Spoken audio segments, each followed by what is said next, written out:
जय माता दी। Welcome to my channel. कैसे हैं आप सब लोग। मैं अपने चैनल मून की mummy real life real home में आपका बहुत बहुत स्वागत करती हूं। मैं माघ मास की पूजा शेयर कर रही हूं आपके साथ।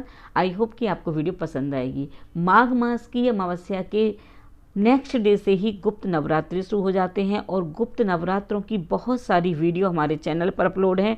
आप हमारे चैनल पर प्लेलिस्ट चेक कीजिएगा। गुप्त नवरात्रि की आपकी सभी वीडियो, सभी पूजा विधि, किस तरह से आप नवाण मंत्र सिद्ध कर सकते हैं, किस तरह से गुप्त नवरात्रों में गुप्त रूप से पूजा कर सकते हैं, वीडियो को जरूर देखिएगा। तो चलिए माघ मास के अमावस्या के बारे में बात करते हैं। माघ मास की जो अमावस्या है ये मौनी अमावस्या के रूप में मनाई जाती है। अगर ये अमावस्या सोमवार या मंगलवार के दिन पड़ जाए तो उसका महत्व और भी अधिक बढ़ जाता है। और अगर शनिवार की ये अमावस्या पड़ रही है तो इस दिन माता काली की हमें पूजा करनी होती है, शनिदेव भगवान की पूजा करनी होती है।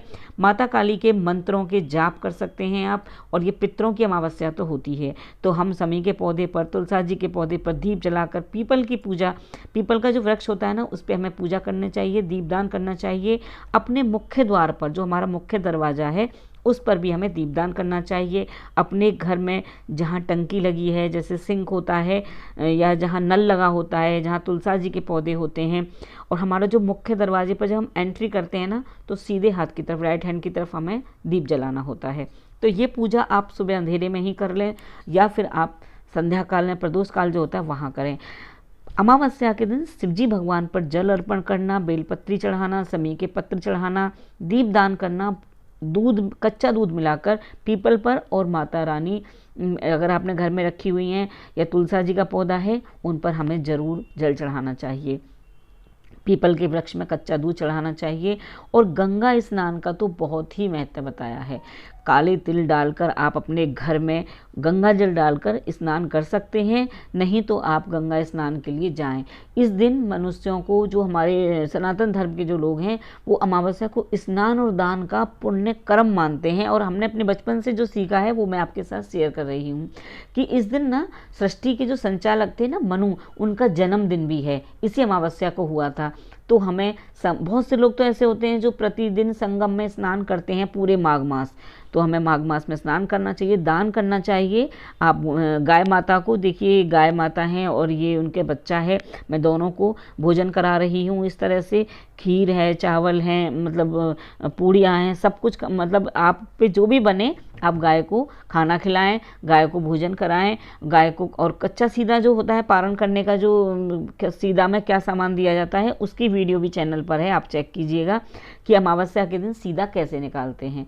तो मैं आपको ये सब बता रही हूँ। कुछ समय के लिए आप मौन धारण करें। अगर इस दिन आप मौन धारण कर सकते हैं तो मौन धारण करें। शनिदेव महाराज पर दीप जलाएं, तेल चढ़ाएं, दीपदान जरूर करना चाहिए। उनका पूजन कर सकते हैं, शनिदेव महाराज का। और इस दिन मौन व्रत का विशेष महत्व होता है।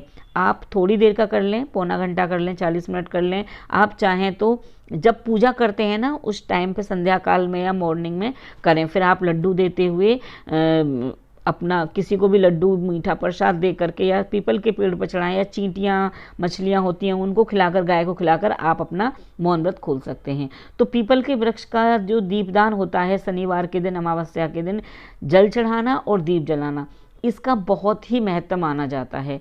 तो हमें आध्यात्मिक दृष्टि से देखें तो मौनी अमावस्या की रात्रि जो होती है ना, उस दिन हवन अवश्य करना चाहिए, दीपदान भी करना चाहिए, हवन अवश्य करना चाहिए। हमारे जो भी राशियों पर जो हमारे ग्रह बुरे नक्षत्र होते हैं, राहु केतु की, शनि की जो भी दशा होती है, वो सब हम शांत हो जाते हैं और कष्टों से छुटकारा मिलता है। तो उस दिन हमें ये दीपदान भी करने चाहिए। और भगवान की पूजा जब हम करते हैं भोग वोग लगा करके, तो हमें मंत्रों के जाप करते हैं तो हमारे मन को भी शांति मिलती है और इसका बहुत महत्व बढ़ जाता है। चाहे थोड़ी सी पूजा करें, दीपदान करें, बहुत महत्व होता है। मौनी अमावस्या के दिन ना 11 लौंग और कपूर से हवन करें। फिर कनकधारा स्तोत्र का पाठ करें। मानता है कि इस दिन पैसों की तंगी दूर होती है, साथ ही उधार दिया हुआ जो पैसा होता है ना, वो जल्दी वापस आता है। तो इसके अलावा दिन रात के समय आप उस दिन शाम को या सुबह को 5 गुलाब, 5 जलते हुए दीपे नदी में प्रवाहित कर दें। तो उससे क्या होता है कि आपके जो भी पैसे की तंगी होती है ना, वो दूर हो जाती है। तो इस तरह से मैं आपको बता रही हूँ मौनी अमावस्या पर आप किस तरह से पूजा कर सकते हैं। पीपल की जो हमारे वृक्ष होते हैं ना, जैसे आंवले का पेड़ है, बेलपत्री का पेड़ है, समी का पेड़ है, पीपल का है, तुलसा जी का है, इन पर आप दीपदान कर सकते हैं। मौनी अमावस्या के दिन सूर्य भगवान की पूजा जरूर करनी चाहिए। सूर्य भगवान को जल अर्पण करना चाहिए, काले तिल, कच्चा दूध और गुड़ डालकर, और भगवान को सूर्य भगवान को जल चढ़ाएं। विष्णु भगवान को, श्री हरि भगवान का भी पूजन जरूर करें और मंत्रों का उच्चारण करें। मौनी अमावस्या के दिन मंत्रों के उच्चारण से हमारे जो भी कोई सिद्धि होती है ना, तो वो भी प्राप्त हो जाती है।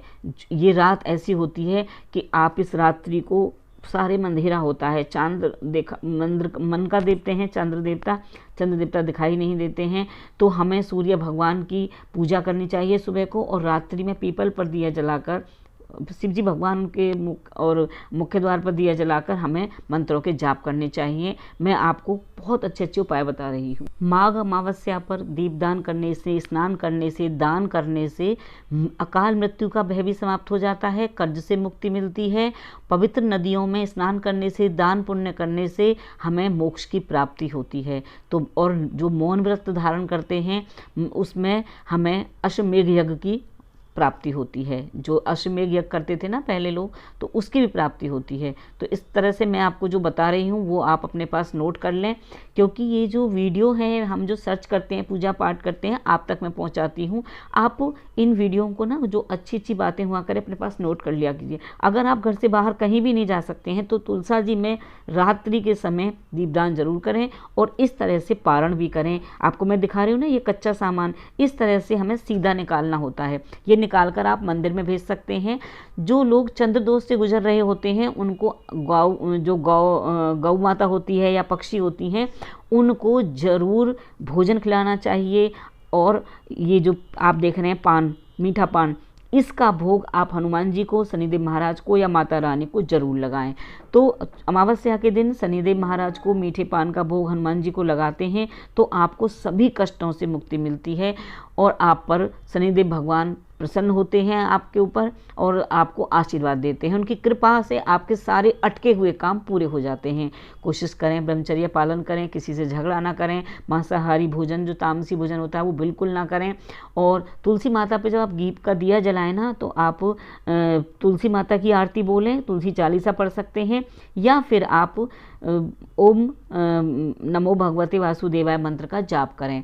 और अगर हो सके तो फलाहार रहें, आपको घर में सुख शांति और संपन्नता बनी रहेगी। अगर आप फलाहार ना करें तो एक टाइम भोजन कर सकते हैं।